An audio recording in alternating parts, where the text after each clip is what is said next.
So unfortunately part 2 got demonetized. So this is me re-releasing part 1 and part 2 together, and if this video reaches 150 likes, I will do part 3. I really want to do part 3, so share this video with your friends and don't forget to give me a thumbs up. What's going on, guys? It's Investing Hustler here, and today I'm going to talk about the central banks and the truth and evil behind money. I think this is a very important topic, and it's important for everyone to know where exactly money comes from and how it's created. So now we all want and need money. Some people love money and become obsessed with it. You need money in order to survive. If you don't have money, then you can't buy food, you can't buy clothes, you can't pay for rent, nothing. So what is money and where does it come from? Money is nothing but a piece of paper, or in some countries plastic, printed and given value by central banks and the government. So let's Google search it. What are central banks? Central bank, a national bank that provides financial and banking services for its country's government and commercial banking system. Well, that doesn't sound too bad. But before we get to the evil truth about the central banks and the monetary system, I'm going to play you guys a very quick clip that will explain to you what exactly central banks are and what they do. Well, before we get started, I would like to ask you guys to please give me a like. It really helps my channel and it will push me to make more videos. So let's try to get this video to 100 likes. A central bank oversees a nation's monetary system. With their ability to dictate the direction of an economy, central banks play a pivotal role in a country's growth. In most cases, they are not a government agency, even though they serve their nation. Central banks control monetary policy, which means they manipulate liquidity in the financial system to influence the economy. Their actions will determine currency stability, as well as the levels of inflation and employment. To control monetary policy, central banks issue currency and set interest rates on loans and bonds. Central banks raise interest rates to slow growth and avoid inflation. They'll lower rates to spur growth. I mean, I guess that can't be too bad. They issue currency and then they set an interest rate on the loans and bonds. So they print money and loan them out to banks and charge them some interest. That seems fair, right? But I have a few questions. How did central banks get started? Where did they come from? And who owns them?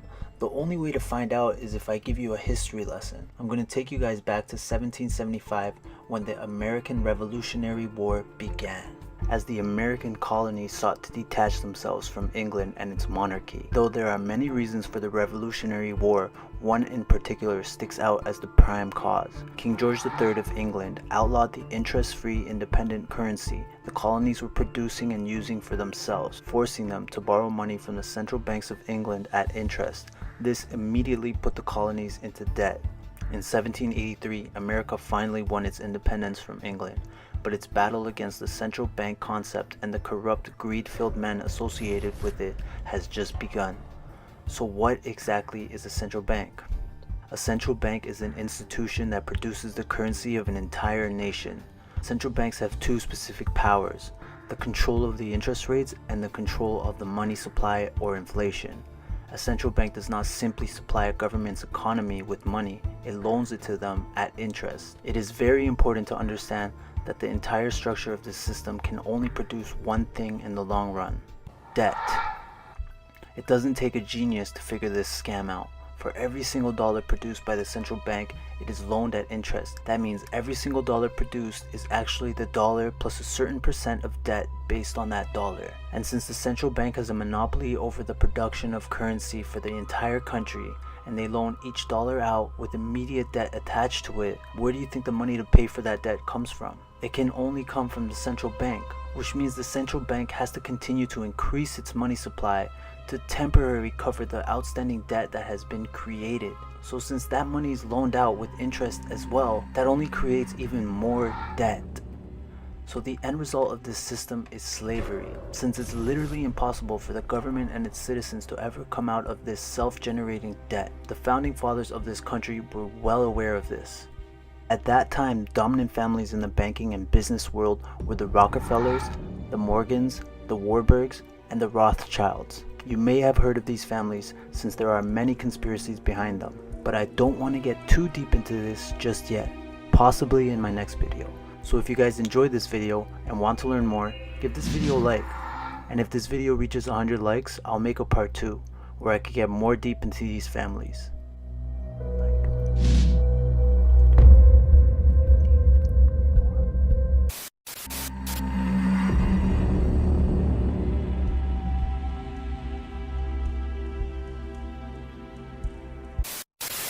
By the early 20th century, the United States had already implemented and removed a few central banking systems, which were swindled into place by ruthless banking interests. At this time, the dominant families in the banking and business world were the Rockefellers, the Morgans, the Warburgs, and the Rothschilds. And in the early 1900s, they sought to push once again legislation to create another central bank. However, they knew the government and the public were very wary about such an institution, so they needed to create an incident to affect the public opinion. So JP Morgan, who was publicly considered a financial luminary at the time, exploited his mass influence by publishing rumors that a prominent bank in New York was insolvent or bankrupt. Morgan knew this would cause mass hysteria, which would affect other banks as well, and it did. Public, in fear of losing their deposits, immediately began mass withdrawals. Consequently, the banks were forced to call in their loans, causing the recipients to sell their property. Causing a spiral of bankruptcies, repositions, and turmoil emerged. Putting the pieces together a few years later, Frederick Allen of Life magazine wrote, "The Morgan interest took advantage to precipitate the panic, guiding it shrewdly as it progressed." Unaware of the fraud, the Panic of 1907 led to a congressional investigation headed by Senator Nelson Aldrich, who had intimate ties to the banking cartels and later became part of the Rockefeller family through marriage. The commission led by Aldrich recommended a central bank should be implemented so a panic like 1907 could never happen again. This was the spark the international bankers needed to initiate their plan. In 1910, a secret meeting was held at a JP Morgan estate off the coast of Georgia on Jekyll Island. It was there that the central banking bill called the Federal Reserve Act was written. This legislation was written by bankers, not by lawmakers. This meeting was so secretive, so concealed from the government and public knowledge that the 10 or so people who attended disguised their names when en route to the island. After this bill was constructed, it was then handed over to their political frontman, Senator Nelson Aldrich, to push through Congress. And in 1913, with heavy political sponsorship by the bankers, Woodrow Wilson became president, having already agreed to sign the Federal Reserve Act in exchange for campaign support. And 2 days before Christmas, when most of the Congress was at home with their families, the Federal Reserve Act was voted in, and Wilson in turn made it law. Years later, Woodrow Wilson in regret said, "Our great industrial nation is controlled by its system of credit. Our system of credit is privately concentrated. The growth of the nation, therefore, and all our activities are in the hands of a few men who necessarily, by very reason of their own limitations, destroy genuine economic freedom. We have come to be one of the worst ruled and one of the most completely controlled and dominated governments in the civilized world. No government by free opinion, no longer a government by conviction and the vote of the majority, but a government by the opinion and the duress of a small group of dominant men." And that was by Woodrow Wilson. Congressman Louis McFadden also expressed the truth about the passage of the bill. A world banking system was being set up here, a superstate controlled by international bankers, acting together to enslave the world for their own pleasure. The Fed had usurped the government. The public was told that the Federal Reserve System was an economic stabilizer, and inflation and economic crisis were a thing of the past. Well, as history has shown, nothing is further from the truth. The fact is, international bankers know how to streamline machine to expand their personal ambitions. For example, from 1914 to 1919, the Fed increased the money supply by nearly 100%, resulting in extensive loans to small banks and the public. Then in 1920, the Fed called in mass percentages of the outstanding money supply, resulting in the supporting banks having to call in huge number of loans. So just like 1907, bankruptcy, and collapse occurred. Over 5,400 competitive banks outside of the Federal Reserve System collapsed, helping and growing the monopoly of the small group of international bankers.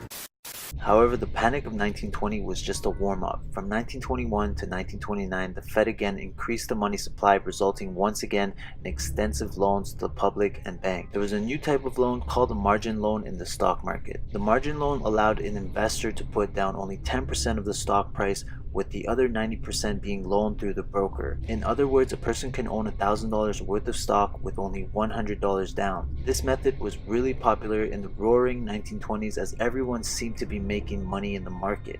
However, there was a catch to this loan. It could be called in anytime and had to be paid within 24 hours. This is called a margin call, and a typical result of a margin call is the selling of the stock purchased with the loan. So a few months before October 1929, J.D. Rockefeller, Bernard Baruch, and other insiders quietly exited the market.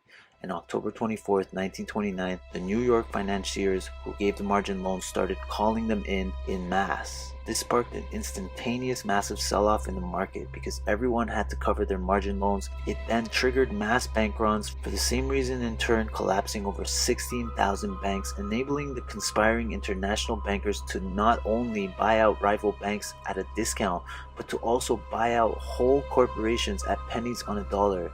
It was the greatest robbery in American history. But that didn't stop there. Instead of expanding the money supply to recover from this economic collapse, the Fed actually contracted it, fueling one of the largest depressions in history. Once again outraged, Congressman Louis McFadden, a longtime opponent of the banking cartels, began impeachment proceeding against the Federal Reserve Board, saying of the crash and depression, "It was a carefully contrived occurrence.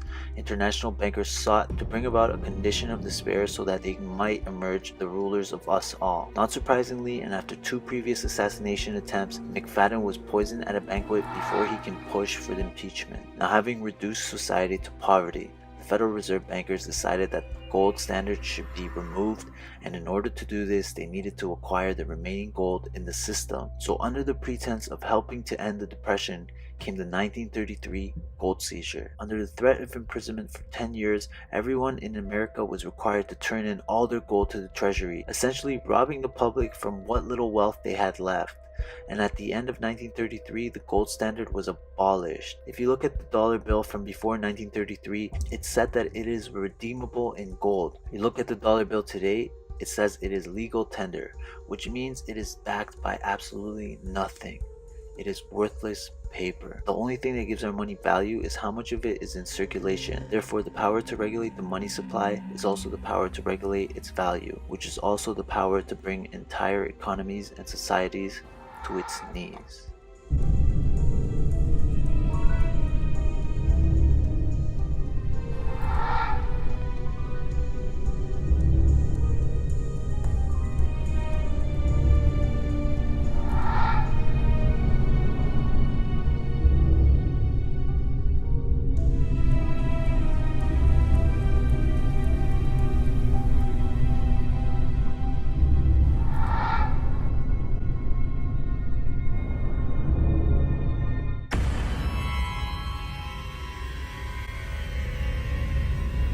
Well, that's it for now, guys. I hope you guys enjoyed this video. It did take me a lot of time and a lot of effort to make this video, so please give me a thumbs up.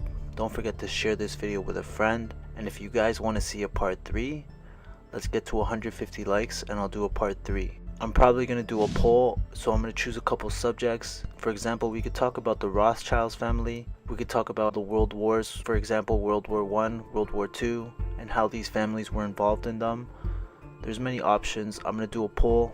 You guys can vote which one part 3 could be about. So I hope you guys enjoyed this. If you're not subscribed, don't forget to hit that notification bell and smash that subscribe button. And that's it for now, guys. Bye-bye.